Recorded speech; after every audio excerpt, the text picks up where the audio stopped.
আসসালামু আলাইকুম। সবাইকে স্বাগতম জানাচ্ছি আমার চ্যানেলের আরেকটি রেসিপি দেখার জন্য। আজকে আপনাদেরকে তৈরি করে দেখাবো নারিকেলের খুবই মজাদার একটা পিঠার রেসিপি। মজাদার এই পিঠার নাম হচ্ছে রসপান বা রসপাকন পিঠা। তাহলে চলুন পুরো প্রস্তুত প্রণালী দেখে নেই। তবে তার আগে এখনও যারা আমার চ্যানেলটা সাবস্ক্রাইব করেন নাই, প্লিজ আমার চ্যানেলটাতে সাবস্ক্রাইব করে আমার ভিডিওটি শেয়ার করে দিবেন।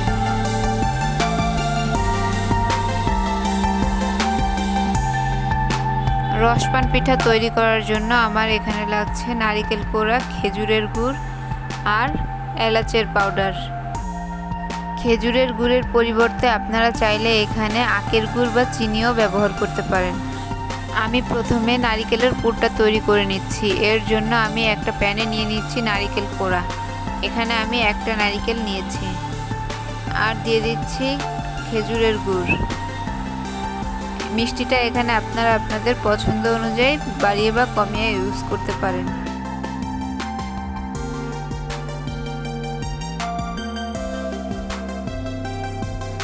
এখন পর্যন্ত আমি চুলাটা অন করে নিই। অফ থাকা অবস্থাতেই নারিকেল এবং গুড়টাকে হাত দিয়ে ভালোভাবে চটকে একটু নরম করে নেব।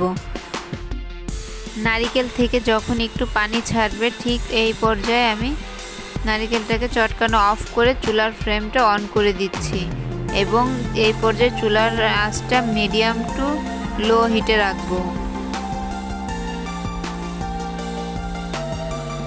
দেখুন চুলায় দেওয়ার পরে নারিকেল থেকে আরও কিছুটা পানি বের হয়েছে। এখন আস্তে আস্তে এই পানিটাকে আমি শুকিয়ে ফেলবো। অনবরত নাড়াচাড়া করে পানিটাকে খুব ভালোভাবে শুকিয়ে ফেলতে হবে। অ্যাড করে দিচ্ছি এলাচের পাউডার। আপনারা চাইলে এখানে আস্ত এলাচটাও ব্যবহার করতে পারেন। এলাচের ফল মুখে পড়লে মুখটা একদম তিতো হয়ে আসে, তার জন্য এলাচের গুঁড়োটা দিলেই সবচাইতে বেশি ভালো হয়। এখন পানিটাকে ভালোভাবে আমি যতক্ষণ না পর্যন্ত শুকিয়ে একটা আঠালো ভাব আসে ঠিক তত সময় পর্যন্ত নাড়াচাড়া করে মিশ্রণটাকে পারফেক্টভাবে তৈরি করে নিচ্ছি। পিঠা বানানোর জন্য অলমোস্ট আমার নারিকেলের পুরটা রেডি হয়ে গিয়েছে। আর 2-1 মিনিট নাড়াচাড়া করে আমি নারিকেলের পুরটাকে নামিয়ে নেব। আমার নারকেলের পুরটা একদম রেডি হয়ে গিয়েছে। এখন আমি একটা বাটিতে নিয়ে একটু ঠান্ডা করে নিচ্ছি। নারিকেলের পুরটা ঠান্ডা বেশি হলে একদম ড্রাই হয়ে যাবে, তাই আমি একটা ঢাকনা দিয়ে ঢেকে একটু হালকা গরম করে রাখছি যেন একদম ড্রাই হয়ে না যায়। এখন চলে যাচ্ছি ময়দার মিশ্রণটা রেডি করার জন্য। এর জন্য একটা মিক্সিং বলে নিয়ে নিয়েছি 2 কাপ ময়দা, দিয়ে দিয়েছি স্বাদ মতো কিছুটা লবণ। এখন এই সব কিছুকে ভালোভাবে মিশিয়ে নিয়ে অ্যাড করে দেব নর্মাল টেম্পারেচারে থাকা পানি। এখানে আস্তে আস্তে পানি অ্যাড করব আর একটা শক্ত ডো তৈরি করব। পরোটার জন্য যেরকম আমরা ডো তৈরি করি এই ডোটাও ঠিক তেমনই হবে। রসপান পিঠা বানানোর জন্য ডোটা বেশি নরমও হবে না আবার একদম শক্তও হবে না।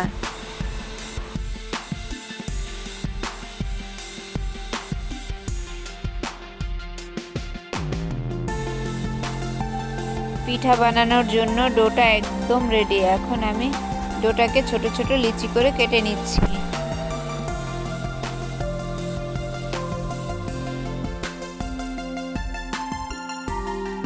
এবার একটা লিচি এখান থেকে নিয়ে একটা পাতলা রুটি বেলে নেব। যতটা পাতলা রুটিটা করা যায় ঠিক ততটাই করে নেব।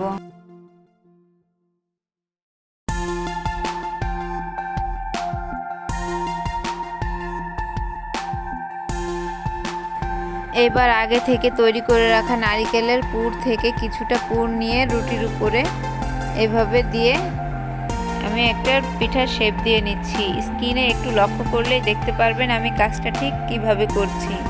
পিঠাটা দেখতে অনেকটা পুলি পিঠার মতোই হবে, তবে পুলি পিঠা আমরা ভাপে করি আর এই পিঠাটা আমরা ডুবো তেলে ভাজবো।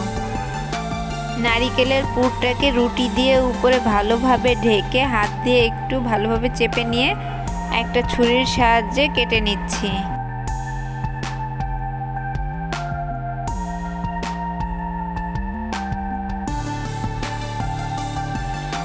দেখুন পিঠাটা একদম অর্ধ চাঁদের মতো হয়েছে। এখন আমি আরও একটা পিঠা তৈরি করে নিচ্ছি সেম একইভাবে।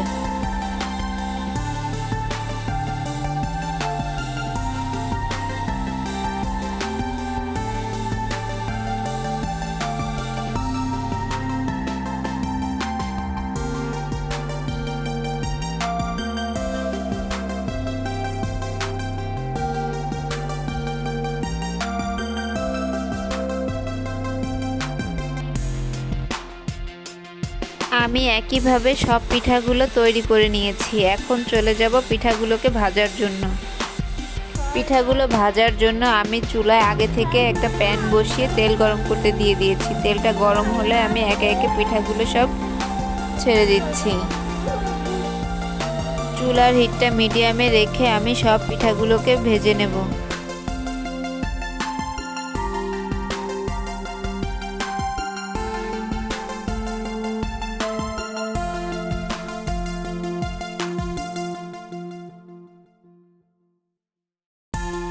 এক পাশে পিঠাটা ভাজা হয়ে গেলে আমি আরেক পাশ উল্টে দিচ্ছি।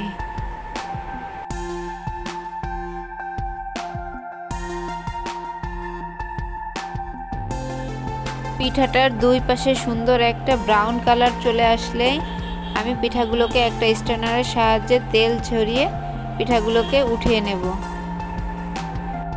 এই পিঠাগুলো দেখতেও যেমন সুন্দর, খেতেও কিন্তু ভীষণ মজার হয়েছে। আমি একে একে সব পিঠাগুলোকে ভেজে একটা সার্ভিং ডিশে সার্ভ করে নিচ্ছি। ঘরে থাকা অল্প কিছু উপকরণ দিয়ে তৈরি হয়ে গেল মজাদার রসপান বা রসপাকন পিঠা। আমার রেসিপি ফলো করে আপনারাও বাসায় তৈরি করে দেখতে পারেন। আশা করছি আমার আজকের রেসিপিটা আপনাদের কাছে ভালো লেগেছে। ভালো লাগলে প্লিজ লাইক দিতে ভুলবেন না। আর আপনারা যদি ইউটিউব থেকে আমার ভিডিওটা দেখে থাকেন তাহলে আমার চ্যানেলটাকে সাবস্ক্রাইব করে দিবেন। আর যদি আপনি ফেসবুক থেকে দেখে থাকেন তাহলে লাইক ফলো দিয়ে প্লিজ আমার পাশেই থাকবেন। নতুন আরও একটি ভিডিও দেখার আমন্ত্রণ জানিয়ে আজকের মতো এখানেই বিদায় নিচ্ছি। আল্লাহ হাফেজ।